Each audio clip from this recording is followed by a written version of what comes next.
بسم اللہ الرحمن الرحیم۔ رمضان المبارک کا مہینہ اللہ رب العالمین کی بڑی عظیم نعمت ہے، اور اس مہینے میں اللہ تعالیٰ کی طرف سے انوار و برکات کے سیلاب آتا ہے اور اس کی رحمتیں موسلادھار بارش کی طرح برستی ہیں۔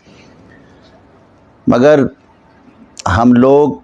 اس مبارک مہینے کی قدر و منزلت سے واقف نہیں ہیں، کیونکہ ہماری ساری فکر و جد و جہد مادیت اور دنیاوی کاروبار کے لیے ہے، اور اس مبارک مہینے کی قدر و قیمت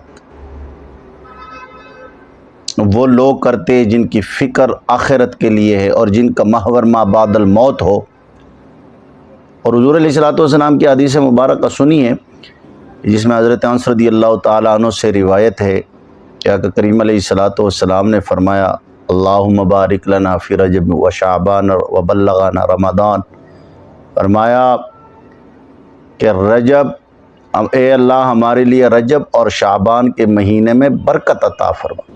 اور ہمیں رمضان کے مہینے تک پہنچا دے، یعنی ہماری عمر اتنی دراز کر دیجئے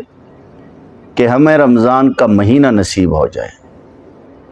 اب غور فرمائیں کہ رمضان المبارک آنے سے 2 ماہ پہلے انتظار ہو اور دعا کی جا رہی ہو کہ یا اللہ ہمیں رمضان کا مہینہ نصیب ہو جائے، تو یہ کام وہی شخص کر سکتا ہے جس کے دل میں رمضان کی صحیح قدر و قیمت ہو۔ اور اسی طرح حضرت سیدنا ابو ہریرہ رضی اللہ تعالیٰ عنہ سے روایت ہے کہ میرا آقا کریم علیہ الصلوۃ والسلام نے فرمایا، من صام رمضان ایمانا واحتسابا غفر له ما تقدم من ذنبه ومن قام رمضان ایمانا واحتسابا غفر له ما تقدم من ذنبه، کہ جس شخص نے ماہ رمضان کے روزے رکھے بحالت ایمان اور اس امید ثواب کے ساتھ کہ اس کے گزشتہ گناہ معاف کر دیے جائیں گے، اور جو شخص ماہ رمضان میں کڑا ہوا یعنی نوافل، تراویح، تہجد وغیرہ پڑھے بحالت ایمان اور ثواب امید کی ہے، تو اللہ تعالیٰ اس کے گزشتہ گناہ بھی معاف کر دیں گے۔ اور اسی طرح میرے آقا کریم علیہ الصلوۃ والسلام سے روایت ہے کہ لکل شیء زکوۃ و زکوۃ الجسد الصوم۔ ابن ماجہ شریف کی حدیث مبارکہ ہے کہ ہر چیز کے لیے کوئی نہ کوئی صفائی ستھرائی کا ذریعہ ہے، اور بدن کی صفائی ستھرائی کا ذریعہ روزہ ہے۔ بہرحال روزے کا مقصد تقوی ہے، اور اس تقوی کے حصول کے لیے اس آخری امت پر سال میں 1 مہینے کے روزے فرض کیے گئے، اور روزے کا وقت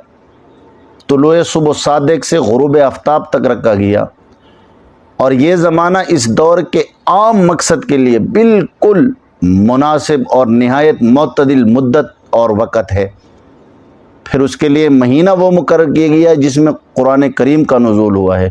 جس کے بارے میں اللہ رب العالمین نے ارشاد فرمایا، انا انزلناہ فی لیلۃ القدر وما ادراک ما لیلۃ القدر لیلۃ القدر خیر من الف شہر۔ ہزاروں مہینے سے بھی وہ رات افضل اور بہتر ہے، جس میں بے حساب برکتوں اور رحمتوں والی رات ہے۔ اور وہ رات کون سی ہے؟ شب قدر کی ہے۔ ظاہر یہی ہے کہ یہ مبارک مہینہ اس کے لیے سب سے زیادہ مناسب اور موزوں زمانہ ہو سکتا تھا،